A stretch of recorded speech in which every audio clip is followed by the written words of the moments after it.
Coming up next on Tech Now, take a ride in the Google car. No driver required. On the verge of a huge IPO, meet the company that sued Facebook and won. We test an app that promises to make you more organized, and we hit the biggest game show in town for a peek into the future of play. From the Tech Museum of Innovation in the heart of Silicon Valley, I'm Scott Budman. This is Tech Now.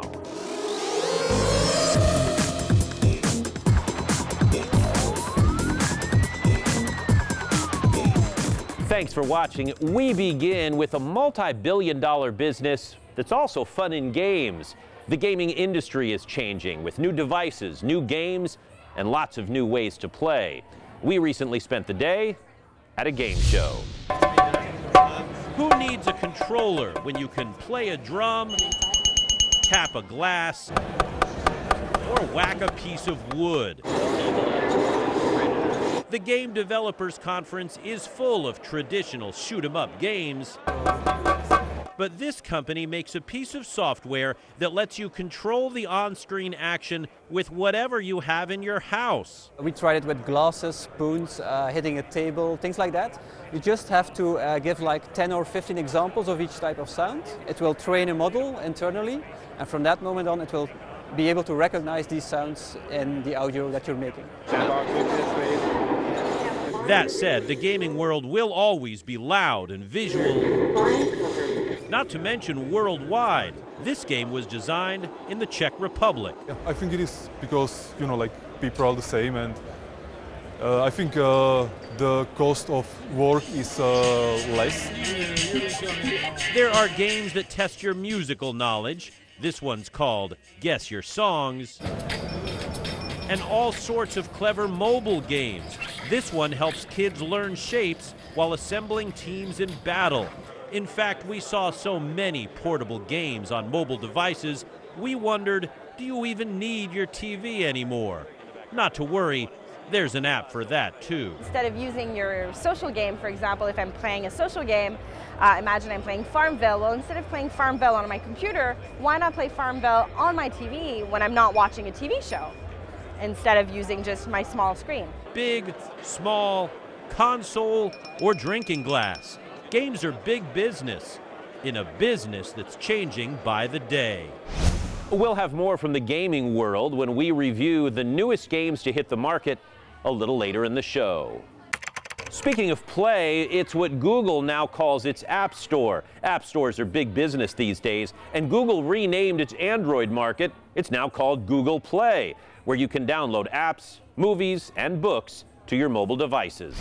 Silicon Valley, meanwhile, has developed a car that drives itself. This one, created by Google, is a prototype. It cost about $200,000, but the creators promise the car will get cheaper. These self-driving cars could be on the road by 2020. Now to a couple of things we love here in Silicon Valley. First, a .com IPO. And this one was a scorcher. Felt from Wall Street to your local coffee shop. Hi, can I help you? For Cynthia Gonzalez and Orchard Valley Coffee, Yelp is a welcome sign on the door and a presence on the internet that both brings in new business and lets Orchard Valley staff know where it can improve. You know, it's not always, oh, they're good, they're good. You always you hear a negative, So, from that negative, you want to make it a positive and see what you can make better out of. So, for example, for us, if they say, customer service was bad, what can we make it to do it better? Investors just made Yelp a billion-dollar company. The San Francisco review site made its Wall Street debut, and the reviews were very strong. Yelp shares jumped more than 60% on day one. The real idea here is that you've got the framework for making money. Making money, making Yelp a different kind of .com IPO from days of old, one with a long-term future. It's the same thing that people are going to be looking at Twitter and Facebook, etc., on longer-term IPOs, is that even if they are not necessarily profitable, what you're looking for is the earning potential. It's that potential that keeps small businesses like Orchard Valley dialed into Yelp, even while some Yelp users, like Emma Heffernan, remain a little skeptical. Those are good things to know, But then you sort of wonder who's on Yelp and who's actually writing the reviews, because I've never written a review before. With a treasure trove of IPO money, Yelp can work on its image. Thank you. While they can be assured that Cynthia Gonzalez will stay on board. I use it myself. Yes, I do. Blending together business and social networking. Thank you. Have a good one. We also love new gadgets here in Silicon Valley and reserve a certain enthusiasm for those coming from Apple. Here's the latest. And check this out. If you're a gamer, there's plenty to check out with the new Apple iPad. The changes are skin deep, faster processor, better camera, that sort of thing, and the extra sharp Retina display screen Apple launched with its iPhone 4. As a user, I think people actually are not going to necessarily notice consciously just how great it is, but I think if you put anything else in their hands after they've used it, they're going to notice that. And that's the way I think technology is. By making everything essentially stronger and faster with its iPad, Apple is making a change from the desktop computer to the mobile computer. They're making the change because tens of millions of users are making the change. We're talking about a world where your new devices, the devices you use the most, need to be more portable, more personal, and dramatically easier to use than any PC has ever been. In fact, Apple is selling so many iPads, it's back on top of the computer sales world. Great news for developers who sell apps on the Apple platform. We create stories with Sesame Street, Thomas the Tank Engine, Miss Spider. You know, these are the stories that you never forget when you're 3, 4, 5 years old. So this the new iPad makes that experience so rich. A touch heavier and thicker, the new iPad is a gradual change from within, leaving users something new to try that looks a lot like what they had been using. And while we're at it, how about a visit from a world leader to talk about technology? We got one of those too from the President of Israel.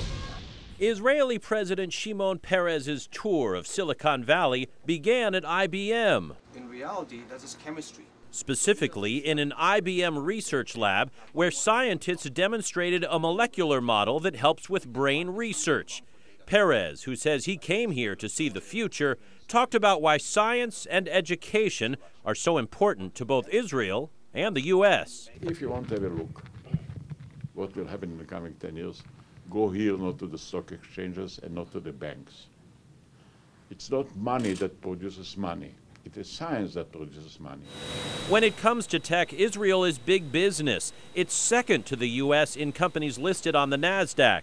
President Peres, who will also travel to Google and Facebook, says social networking is huge, no matter where you live or what language you speak. What does this show? That individual persons can today do things that in the past only very huge organizations were able to do. And it still goes on. It's not the end of the story, it is the beginning of the story. In fact, after spending a big part of the day in a lab, Peres seemed most excited about another piece of technology, the Facebook page he's about to start. Be my friend.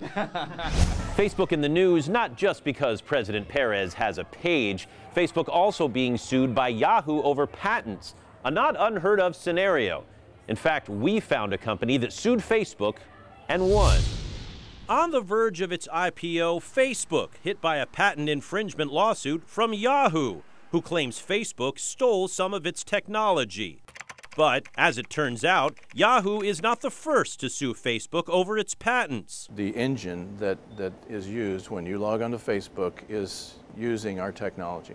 That's Michael McKibben, founder of Leader Technologies. You may not have heard of them, but they claimed, successfully, that Facebook stole 11 of their social networking patents. I have a son who attended Harvard at the same time as Mr. Zuckerberg and was living in the dorm adjacent to him, and had sent him a week before the now infamous hacking event.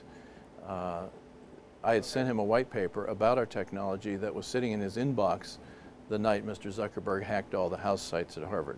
No financial reward, though. Leader is still seeking damages for what a court found was patent infringement. Let's step back for a moment. It's almost guaranteed that Facebook is infringing someone's patent somewhere. Santa Clara University law professor Eric Goldman has a point. All those internet companies providing us with similar services, there's bound to be some high-tech crossover. However, just because they're infringing doesn't mean that they ripped them off. It means that the patents are on the books, they're cover so much activity that people may not even realize that they're stepping over the line. But Leader says Facebook stepped over the line and it wants to get paid. Yeah, this is a big number that would satisfy us, yes. You can bet Yahoo, among others, will be watching closely.